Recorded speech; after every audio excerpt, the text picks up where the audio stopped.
नमस्कार, आप देख रहे हैं हिमाचल दस्तक वेब टीवी की प्रस्तुति दस्तक दिन भर। मैं आपके साथ पल्लवी। आइए नजर डालते हैं आज के मुख्य समाचारों पर। कोचिंग सेंटर मालिक ने डकार लिए कौशल भत्ते के 1 लाख। बच्चों का आरोप, खाली चेकों पर भी करवाए साइन। एसओएस मैट्रिक +2 की प्रैक्टिकल परीक्षाएं 15 मार्च से। शिक्षा बोर्ड ने जारी किया शेड्यूल। मार्च के पहले हफ्ते से वैक्सीन का तीसरा चरण, फ्री लगेगी या नहीं, केंद्र सरकार ने नहीं दी कोई गाइडलाइन। मंडी एयरपोर्ट को मांगी मदद, नीति आयोग की बैठक में सीएम ने रखा पक्ष। भाजपा कार्य समिति की बैठक पर कांग्रेस ने उठाए सवाल। राठौर बोले, महंगाई के बजाय संगठन पर चर्चा कर रही सरकार। कोरोना वैक्सीनेशन में हिमाचल पहले नंबर पर, स्वास्थ्य मंत्री ने दी जानकारी। कैबिनेट अब 23 फरवरी को, राज्यपाल अभिभाषण को दी जाएगी मंजूरी।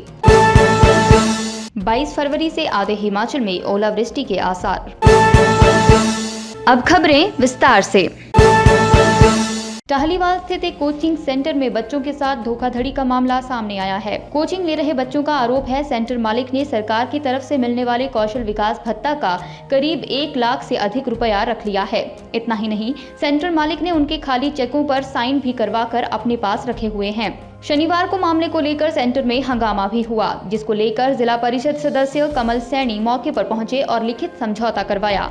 कोचिंग सेंटर में शिक्षा ले रहे बच्चों ने बताया, सेंटर के मालिक ने उनसे खाली चेक पर साइन करवा कर रख लिए और उनसे उनकी पासबुक भी ले ली है। उन्होंने कहा कि जो भी फीस सरकार की तरफ से आ रही थी उसे सेंटर का मालिक खुद ही निकाल लेता था। बच्चों की माने तो करीब 17 बच्चों के करीब 1 लाख रुपए भत्ता बना है। बच्चों का कहना है, हमने सेंटर के मालिक से अपने डॉक्यूमेंट वापस मांगे तो वह उनके लिए भी मना करने लगा। उधर कोचिंग सेंटर के मैडम ने बताया कि बच्चों को फीस को लेकर कुछ गलतफहमी हो गई, जिसके लिए बुधवार तक का समय दिया गया। उन्होंने कहा कि जो भी बच्चे कोचिंग जारी रखना चाहते हैं उनकी कोचिंग शुरू कर दी जाएगी और जो बच्चे कोचिंग नहीं करना चाहते उनकी फीस वापस कर दी जाएगी। वहीं जिला परिषद सदस्य कमल सैनी ने बताया, दोनों पक्षों का लिखित में समझौता करवाया गया है, जिसमें यह लिखा है, अगर बुधवार तक सेंटर के मालिक बच्चों की फीस वापस नहीं करते हैं तो उन पर कानूनी कार्रवाई की जाएगी। हिमाचल प्रदेश स्कूल शिक्षा बोर्ड अध्यक्ष डॉक्टर सुरेश कुमार सोनी ने कहा कि मार्च 2021 की राज्य मुक्त विद्यालय की 10वीं व जमा 2 कक्षा की प्रायोगिक परीक्षाएं 15 से 22 मार्च तक संचालित की जा रही हैं। राज्य मुक्त विद्यालय की प्रायोगिक परीक्षा के अंक राज्य मुक्त विद्यालय के अध्ययन केंद्रों में यूजर लॉगिन से नियमित परीक्षार्थियों की प्रायोगिक परीक्षा के अंकों की तरह ही ऑनलाइन प्रेषित किए जाएंगे। इसके लिए अध्ययन केंद्रों के यूजर पर ऑनलाइन फीडिंग का विकल्प दिया गया है। राज्य मुक्त विद्यालय के अंतर्गत केवल इस सत्र यानी मार्च 2021 में ही प्रायोगिक परीक्षाएं लिखित परीक्षा से पहले संचालित की जा रही हैं। सभी अध्ययन केंद्रों के समन्वयकों को निर्देश दिए गए हैं कि प्रायोगिक परीक्षा के अंक ऑनलाइन फीडिंग करते समय सावधानी से सही प्राप्त अंक ही डालें। गलत ऑनलाइन फीडिंग के लिए समन्वयक या संबंधित अध्यापक उत्तरदायी होगा। प्रायोगिक परीक्षा के उपरांत अंक चार्ट, अवार्ड शीट व उपस्थिति चार्ट को भी बोर्ड कार्यालय को डाक द्वारा 1 अप्रैल से पहले प्रेषित करना होगा। देश भर के अन्य राज्यों के साथ हिमाचल में भी कोरोना वैक्सीन का 3rd फेज मार्च के पहले हफ्ते में शुरू होगा। इसमें किस किस को शामिल किया जाएगा या इस दौरान वैक्सीन फ्री लगेगी या पैसे देने होंगे, ये अभी भी तय नहीं है। यदि पैसा व्यक्ति को खुद देना है तो इसका रेट क्या होगा, ये भी फिलहाल पता नहीं है। स्वास्थ्य मंत्री डॉक्टर राजीव सैजल ने बताया, तीसरे चरण के लिए हम भारत सरकार के संपर्क में हैं और जल्द स्थितियां साफ हो जाएंगी। प्रधानमंत्री नरेंद्र मोदी ने नई दिल्ली में नीति आयोग की गवर्निंग काउंसिल की 6ठी बैठक की अध्यक्षता की। वर्चुअल माध्यम से इस बैठक से जुड़े मुख्यमंत्री जयराम ठाकुर ने कहा, राज्य सरकार हिमाचल को पर्यटन केंद्र बनाने के लिए प्रयास कर रही है, लेकिन बेहतर हवाई और रेल संपर्क नहीं होने के कारण इसमें समस्या आ रही है। उन्होंने प्रधानमंत्री से आग्रह किया कि मंडी में ग्रीनफील्ड हवाई अड्डे के निर्माण और कांगड़ा हवाई अड्डे के विस्तार के लिए पर्याप्त आर्थिक सहायता स्वीकृत की जाए। भाजपा की 3 दिवसीय कार्य समिति की बैठक पर प्रदेश कांग्रेस ने सवाल खड़े किए हैं।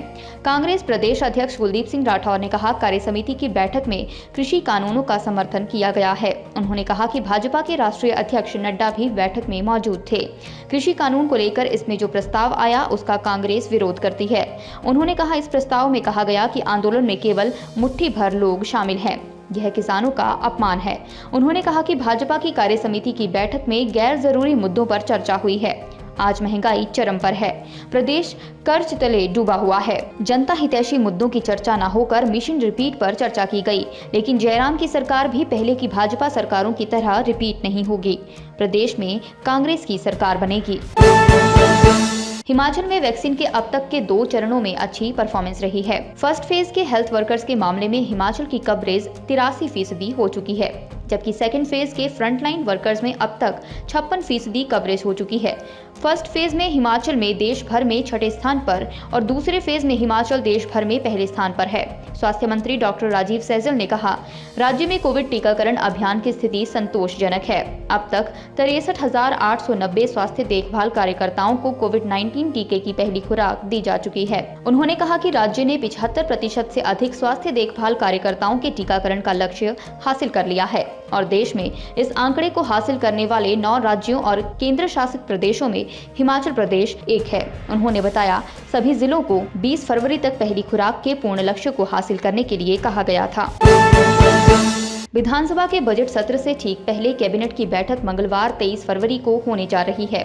इसमें राज्यपाल अभिभाषण को मंजूरी दी जाएगी। राज्यपाल बंडारू दत्तात्रेय बजट सत्र के पहले दिन 26 फरवरी को यह अभिभाषण विधानसभा में पेश करेंगे। कैबिनेट की बैठक पहले 22 फरवरी सोमवार को तय थी, लेकिन अब इसे एक दिन के लिए टाल दिया गया है। ये बैठक अब 23 फरवरी को होगी।